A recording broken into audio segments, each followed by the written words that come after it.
सास अपनी बहू को टेस्ट करना चाहती थी। उसने जानबूझकर उसके चेहरे पर थोड़ी गंदगी लगा दी, लेकिन जब उसने अपने बेटे का दरवाजा खटखटाया और सीधे बहू जेन को बुलाया तो जेन ने उसे प्यार से घर के अंदर बुलाया। सीईओ, जो अपनी पहचान छिपा रहा था, ने देखा कि उसकी माँ आ गई है और वह इतना डर गया कि उसने मुंह में पानी थूक दिया। इसके तुरंत बाद उसे अपनी माँ से एक बुरी गंध आई और सास ने गर्व से सोचा। आने से पहले वह जानबूझकर 2 घंटे सुअर के बाड़े में रुकी ताकि यह टेस्ट कर सके कि उसकी बहू उसे नापसंद तो नहीं करेगी। हालांकि ऐसा लग रहा था कि जेन की सूंघने की शक्ति चली गई है। उसने उसे खींचकर सोफे पर बिठाया और उसका हाथ कसकर पकड़ लिया। सास उसे और टेस्ट करना चाहती थी, इसलिए उसने जेन से उसकी गरीबी की शिकायत करना शुरू कर दिया, ये कहते हुए कि वह गांव में सुअर और मुर्गियां पालती है और जिंदगी बहुत मुश्किल है। उसके पास फोन भी नहीं था और जब उसका घर गिर गया तो वह अपने बेटे से बात नहीं कर पाई। उसने पहले सोचा था कि अपनी गरीबी बताने के बाद जेन पक्का अपने बेटे को छोड़ देगी। अचानक जेन ने अपनी सास और पति का हाथ पकड़ा और कहा कि वे सुअर पालने के लिए साथ में गांव जाएंगे। ये कहते हुए उसने टिकट बुक करने के लिए अपना फोन निकाला। सीईओ और उसकी माँ ने एक दूसरे को देखा। दोनों हैरान रह गए। जब जेन फोन उठा रही थी तो सास जल्दी से खिसक गई। असल में जेन की असली पहचान सबसे अमीर आदमी की बेटी है। वह सीईओ से एक पहाड़ी इलाके में पढ़ाते समय मिली थी। दोनों को लगा कि एक दूसरे गरीब और सीधे साधे हैं, इसलिए दोनों ने अपनी पहचान छिपाई। सीईओ ने झूठ बोला,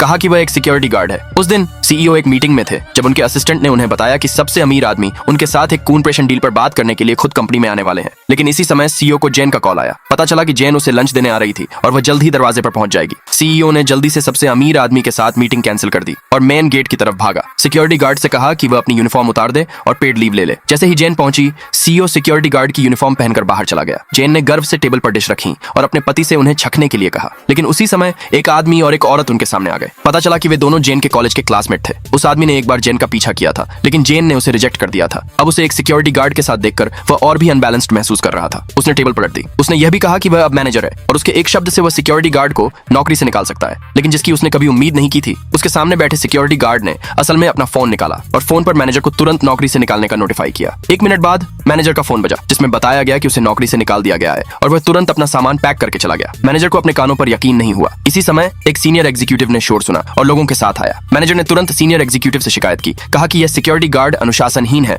और उसने उसकी बेइज्जती भी की।